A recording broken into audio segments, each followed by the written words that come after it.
क्या रहे, समान। ये कैसे कि वस्तुओं का लागत मूल्य क्या होना चाहिए, समान होना चाहिए। तो उस केस में होता क्या है, जैसे मान लो आपने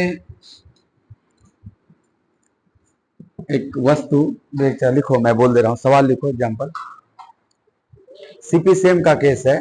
कैसे सवाल आएगा परीक्षा में कि एक दुकानदार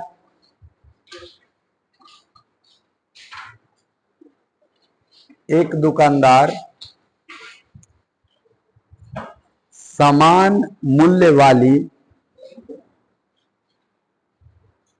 एक दुकानदार समान मूल्य वाली 3 वस्तुएं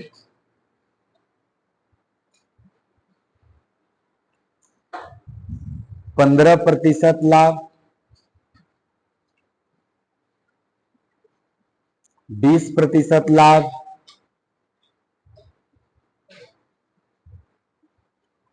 और 35% लाभ पर बेचा।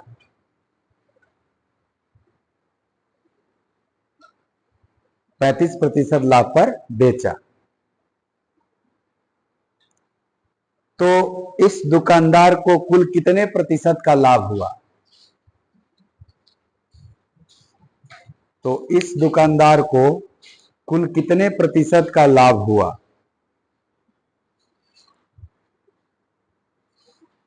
तो क्या था इसमें, इस समान कीमत वाली 3 वस्तु है, तीनों को अलग अलग लाभ प्रतिशत पर बेचा। तो पूछ रहा है कि जब तीनों बिक गया तो कुल मिला के कौ % लाभ हुआ, ये सवाल है।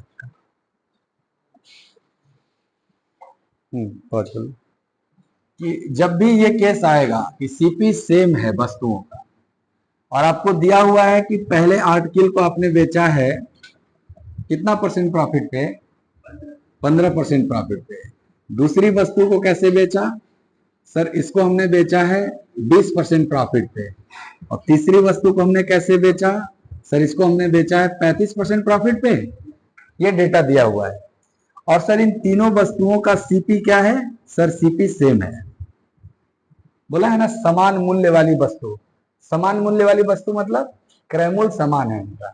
तो जब भी सीपी सेम मिले आपको कुछ नहीं करना है, टोटल प्रॉफिट कैलकुलेट करना है। आप तीनों प्रॉफिट जोड़ दो, सबसे पहला काम तो यही करो कि जोड़ दो आप। तो आपको ये भी प्रॉफिट है, ये भी प्रॉफिट है, ये भी प्रॉफिट है, जुटेगा तो क्या 35 35 70% होगा। लेकिन सर वस्तुएं कितनी है, 3। तो आप अगर 3 से डिवाइड कर दोगे तो आपको ओवरऑल प्रॉफिट % निकल जाए। अगर 4 वस्तु होता तो 4 से डिवाइड, 2 वस्तु होगा तो 2 से डिवाइड। तो 70 में 3 से डिवाइड करेंगे, 23 या 69, 23.33% हो जाएगा। ऐसे आपको जल्दी से निकाल। आप कह रहे हो कि सर सवाल में जब भी सीपी सेम होता है तो जितने भी वस्तु बिकेगा, 4 वस्तु है और चारों का अगर सीपी सेम है 1:1:1:1 का मतलब ही होता है बराबर बराबर। तो क्या सीपी सेम का केस हो जाएगा 1:1 वाला। एंड पहली वस्तु पे कितना लाभ हुआ था, सर 14.2/7%। दूसरी वस्तु पे क्या हुआ था, सर दूसरी वस्तु को अगर हानि में बेचा जाए, कितना हानि में, 11.1/9% हानि। तीसरी वस्तु को लाभ में, सर 12.5% लाभ में। चौथी वस्तु को 10% हानि में। भाई आप लिख लेना लाभ हानि, चारों वस्तु का ये अपना अपना लाभ हानि है। और जब सीपी सेम का केस है तो कुछ नहीं करना है, इन चारों को जोड़ के 4 से डिवाइड कर देना है। ओवरऑल प्रॉफिट हो या लॉस हो निकल जाएगा। प्लस में आएगा तो प्रॉफिट होगा, माइनस में आएगा तो लॉस होगा। अब यहां पे प्रश्न ये उठ जाता है कि इन फ्रैक्शन वाले नंबरों को कैसे जोड़ा घटाया जाए, ये प्रश्न है। बहुत ध्यान से सीखिएगा कैलकुलेशन। यहां पे पहले इंटीजर वाली वैल्यू को आपस में कंबाइन करो।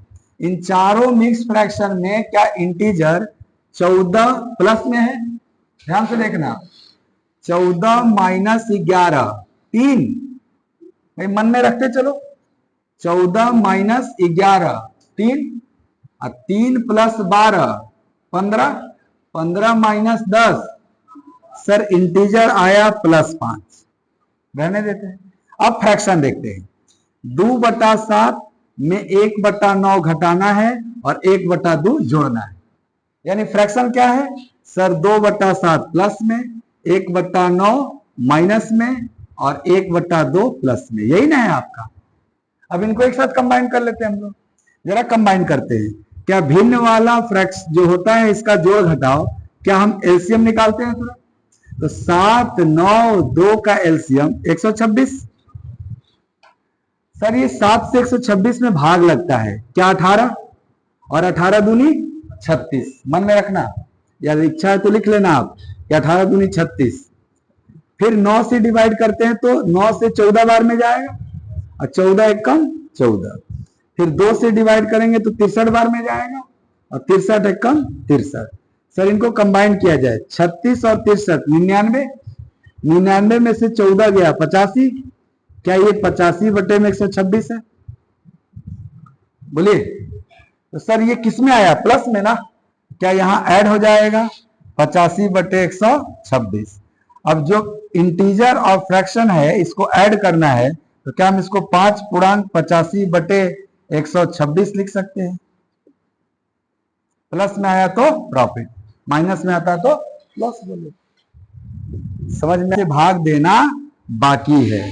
ये अभी तो हम लोग क्या सीखे कि इन सबको जोड़ के क्या होगा, तो रिजल्ट आया इतना। सर अभी 4 से भाग देना बाकी था, चलो 4 से भाग दे देते हैं। ये बताओ जरा, इसको अगर सॉल्व करना है, प्लस है तो प्रॉफिट है, क्या ये वैल्यू, ये जो मैं लिख दिया अभी काम बाकी था, तो क्या इसका गुणा इसमें होना है? 126 का 5 गुना, 126 का 5 गुना 630 कर लो, 5 का गुना कर लो भाई, ये 500 और 26 का 5 गुना 130, तो कितना हो जाएगा 130। अब प्लस 85 कितना हो गया सर? 630 प्लस 85 आप कहोगे 715, और बटे में 26 और 4 दोनों गुणा हो जाएगा ना आपस में, कितना हो जाएगा 480 और 24 504। अब गुणा करेंगे तो ऐसे ना एलसीएम लेते हैं, इसका इसमें गुणा, इसको जोड़ते हैं, बटा में 126, और पहले से भी क्या है बटे में 4, तो क्या है दोनों आपस में गुणा हो जाएंगे 126 से। इसको डिवाइड करना है और मेरा आंसर आ जाना है। तो आप डिवाइड करोगे तो क्या इससे एक बार में जाएगा, 504 इसमें से घट जाएगा, 211 बचेगा, और जैसे ही एक दशमलव बैठाएंगे तो क्या 211 बन जाएगा 2110। 2110 इससे कितनी बार में लगभग जाएगा? आप कहोगे लगभग 4 बार में जा सकते हैं, 5 बार में नहीं जा पाएंगे, तो हम आंसर इतना में खोज लेंगे कि कौन सा ऑप्शन हमारा मैच करना है, मिल जाता है। एक दुकानदार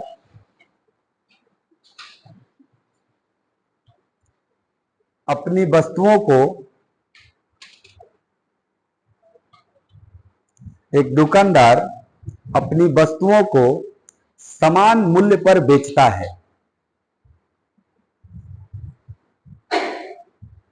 एक दुकानदार अपनी वस्तुओं को समान मूल्य पर बेचता है,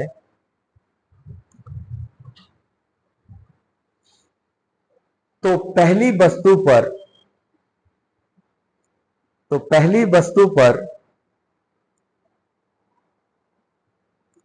20% का लाभ होता है,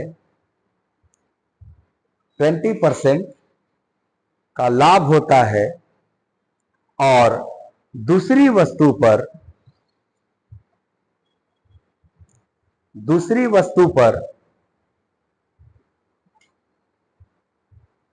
25% का 25% का हानि होता है। दूसरी वस्तु पर 25% का हानि होता है, तो उस दुकानदार का कुल लाभ या हानि प्रतिशत कितना है? तो उस दुकानदार का कुल लाभ या हानि प्रतिशत कितना है?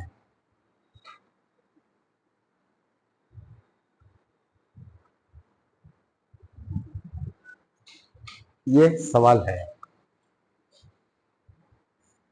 जब भी विक्रय मूल्य समान हो तो आप करना ये कि सर जो जो हुआ है लाभ हानि उनको हम फ्रैक्शन में पहले कन्वर्ट करेंगे।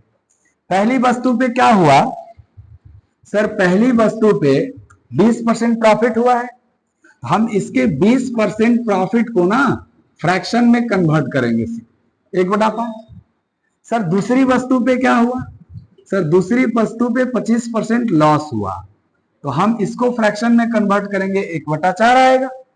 अब बहुत ध्यान से बताइए कि जब हम प्रतिशत लाभ या प्रतिशत हानि को भिन्न में बदल देते हैं तो हमको क्या सीपी, प्रॉफिट, लॉस, एसपी सब मिल जाता है। ये बताइए कि अगर प्रॉफिट परसेंट 20% है और आपने इसको भिन्न में बदला तो क्या ये ऊपर वाला प्रॉफिट होता है और नीचे वाला जो बेस होता है वो प्रॉफिट का बेस सीपी होता है ना। आपने कहा सर हमको ये पता चल गया कि पहली वस्तु का प्रॉफिट 1, सीपी 5, तो हम पूछेंगे एसपी कितना। आप कहोगे ना सीपी प्लस प्रॉफिट को एसपी कहा जाता है। यानी आपको पहली वस्तु का जानकारी मिल गया कि अगर भी पहली वस्तु का सीपी 5 रहा होगा, प्रॉफिट 1, एसपी 6, तभी तो 20% का लाभ हुआ होगा। ऐसी दूसरी वस्तु का निकालिए। आप कहोगे सर ये लॉस है, तो ये लॉस अमाउंट हो गया। लॉस का भी बेस क्या होता है, सीपी होता है सर। अच्छा एसपी कैसे निकलता है सर, सीपी में लॉस घटा के निकलता है। क्या हम क्रैमुल में हानि घटाते हैं तब भी क्रैमुल होता है। तो 4 में से 1 गया, क्या इसका एसपी 3 है? बोलिएगा। सवाल में बताइए आपको क्या दिख रहा होगा कि सर पहली वस्तु का एसपी 6, दूसरी वस्तु का एसपी 3। सवाल में क्या बोला है, एसपी समान। क्या दोनों का एसपी समान है? नहीं ना। लेकिन आप जान रहे हो ना कि फ्रैक्शन, फ्रैक्शन मतलब रेशियो, और रेशियो में हम किसी भी चीज का गुणा भाग कर सकते हैं। तो आपको दोनों एसपी समान करना है। अब बताओ ये 6 है, ये 3 है, ये कैसे समान होगा? आप कहोगे सिंपल है सर, इसमें 2 का गुणा करो, ये भी 6 बन जाएगा और ये तो 6 ही है। तो आपने किया क्या, बहुत ध्यान से समझिएगा।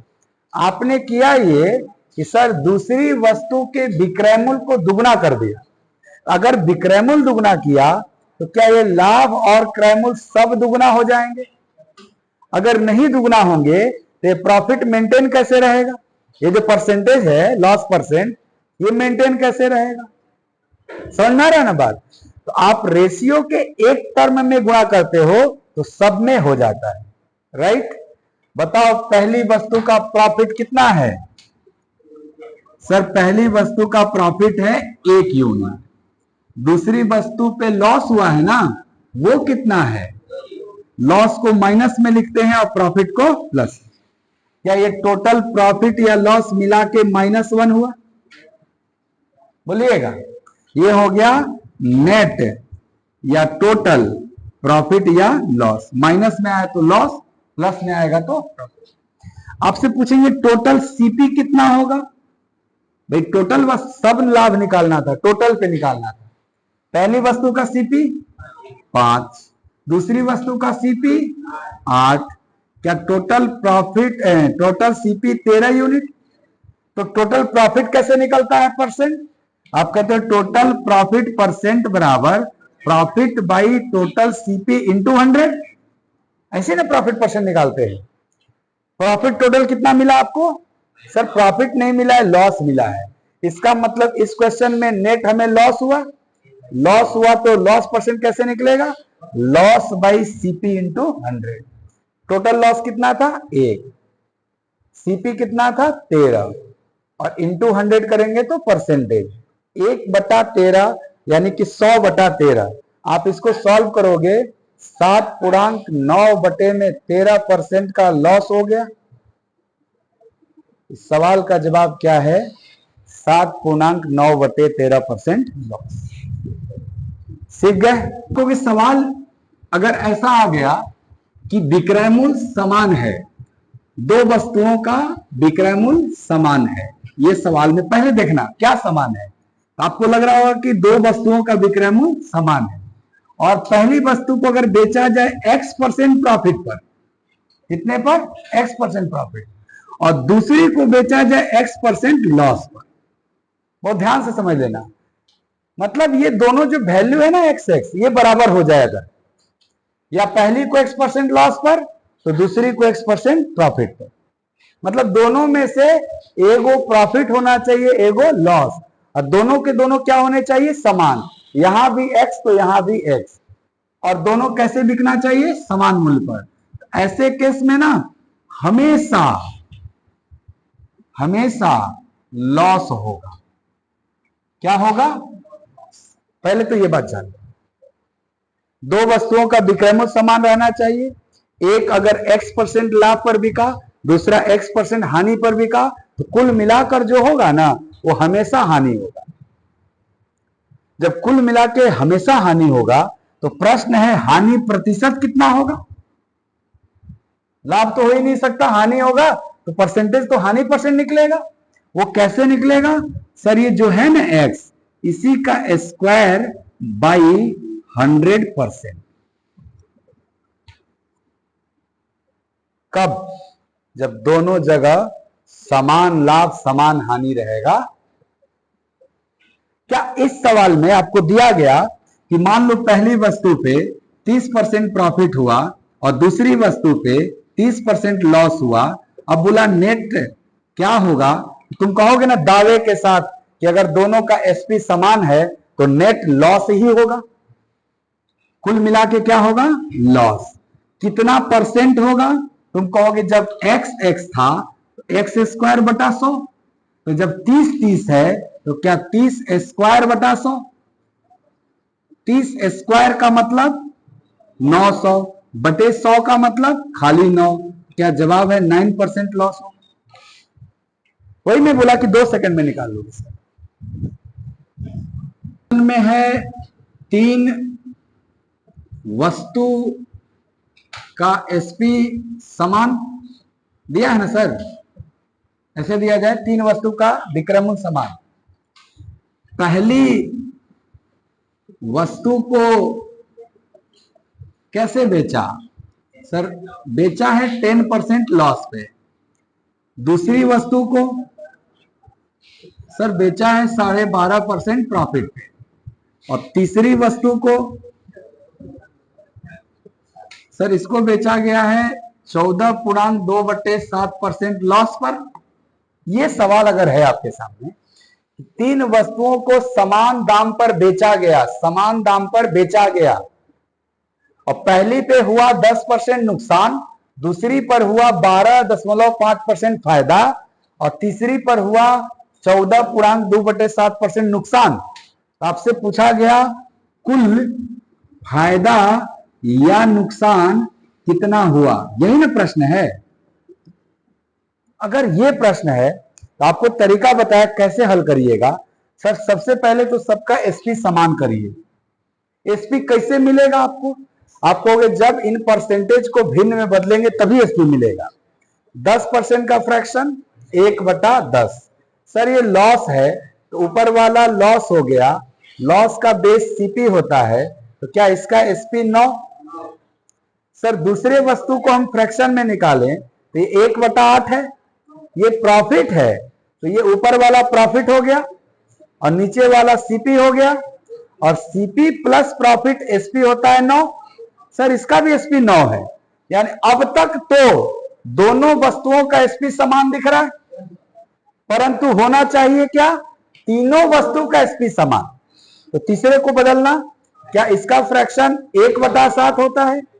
सर ये लॉस है तो ऊपर लॉस होता है, नीचे सीपी, और सीपी में से लॉस घटेगा, क्या इसका एसपी 6 आ गया? सर ये गड़बड़ हो गया। तीनों का एसपी क्या होना चाहिए था? सेम, लेकिन नहीं है ना तीनों का सेम। तो तीनों के एसपी को समान बनाया जाए, 9, 9, 6 को बराबर किया जाए। कैसे बराबर होगा? आप कहोगे सर अपने एलसीएम, इनका जो एलसीएम आएगा उतना ही सबको बना दिया जाए।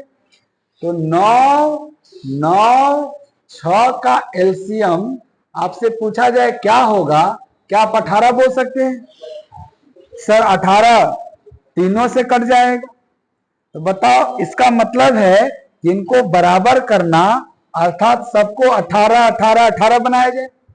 इसको 18 बनाने के लिए क्या करना होगा सर? 2 का गुणा।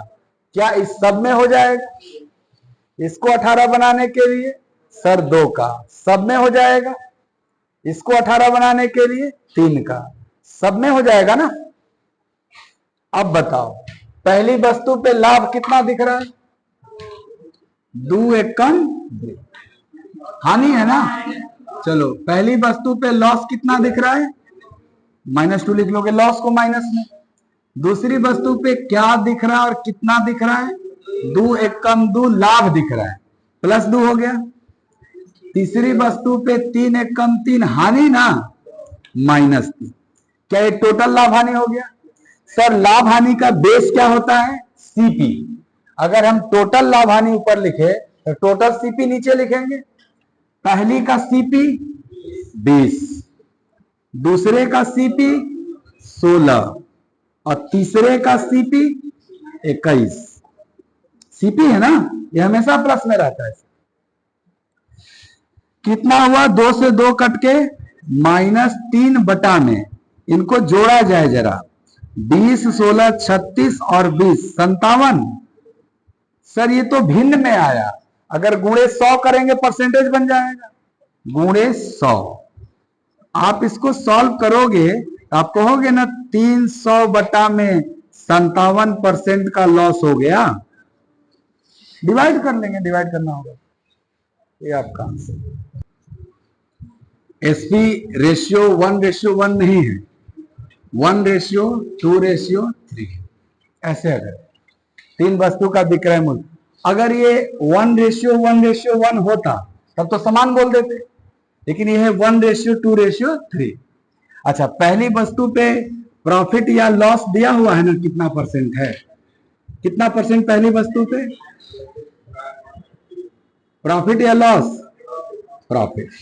दूसरी वस्तु पे लॉस हो गया और तीसरी वस्तु पे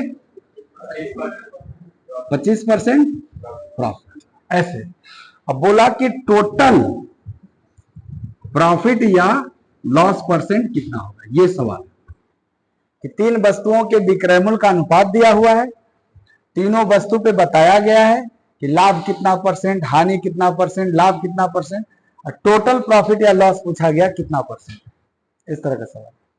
क्या करने वाले हो आप? कहोगे सर हम बारी बारी से हर प्रॉफिट परसेंट लॉस परसेंट को फ्रैक्शन में कन्वर्ट करके देखना चाहते हैं क्या वाकई में एसपी 1 2 3 में है कि नहीं। अगर होगा तब तो बहुत अच्छा है, हमें कुछ नहीं करना पड़ेगा ज्यादा, और नहीं होगा तो बनाना पड़ेगा। तो 33.1/3% का फ्रैक्शन जो होगा 1/3 होगा। तो कहोगे ये प्रॉफिट है, इसलिए ऊपर वाले को बोलेंगे प्रॉफिट, और प्रॉफिट का बेस सीपी होता है, और प्रॉफिट और सीपी के मदद से एसपी 4, सीपी प्लस प्रॉफिट 4। दूसरी वस्तु पे हुआ है 33.1/3% लॉस, यानी 1/3 लॉस। 1/3 लॉस का मतलब लॉस 1 सीपी 3, तो इसका एसपी 2 ना भाई, सीपी में से लॉस घटेगा तब एसपी आएगा। और तीसरी वस्तु पे 25% प्रॉफिट है, यानी 1/4, यानी प्रॉफिट 1 सीपी 4, एसपी इसका 5। आप तीनों का एसपी दिख रहा होगा आपको। पहली का एसपी 4, दूसरे का एसपी 2, तीसरे का एसपी 5। सर ये तो 4:2:5 में है, और हमको बोला गया 1:2:3 में होना चाहिए। हमें बनाना पड़ेगा। कैसे बनाते हैं? सबसे पहले तो आप इन तीनों को बराबर करिए। आप कहोगे 4 2 5 का एलसीएम 20, यानी सबको हम 20 बनाए। पहले इसको 20 बनाने के लिए 5, इसको 20 बनाने के लिए 10, इसको 20 बनाने के लिए 4। क्या हमारा टारगेट पूरा हो गया? आप कहोगे अभी तक खाली 20 20 20 बना, मतलब 20 20 20 अर्थात 1:1:1 बना। 20 20 20 का मतलब रेशियो क्या हुआ? 1:1:1 बना, हमको तो बनाना है 1:2:3। आप कहोगे सर इसको 1 बनाना है तो 1 का, इसको 2 बनाना है तो 2 का, और इसको 3 बनाना है तो 3 का, गुणा कर दिया जाए, तब आपका नेट प्रॉफिट लॉस निकलेगा। बताइए पहली वस्तु पे प्रॉफिट सर 5 एकम 5 प्लस 5, दूसरी वस्तु पे 10 दूनी के 20 एकम 20 लॉस माइनस में, तीसरी वस्तु पे 12 एकम 12 प्रॉफिट। क्या यही हुआ कुल लाभ या हानि? बटे में टोटल सीपी लिखना है। पहली का सीपी 5 तिहाई 15, दूसरे का सीपी 20 तिहाई 60, 15 60 75, 12 चौके 48, 75 प्लस 48 123। कहोगे टोटल सीपी 123, 75 प्लस 48 तीनों जोड़ लिया गया। सर इसको 100 से गुणा करेंगे तब परसेंटेज बनेगा। ये ऊपर वाला कितना है -3, सर -3 गुणे 100 यानी 300 बटा में 123% लॉस हो जाएगा हमारा आंसर, क्योंकि माइनस में आ रहा है। ये आपका आंसर आया था, बहुत बढ़िया।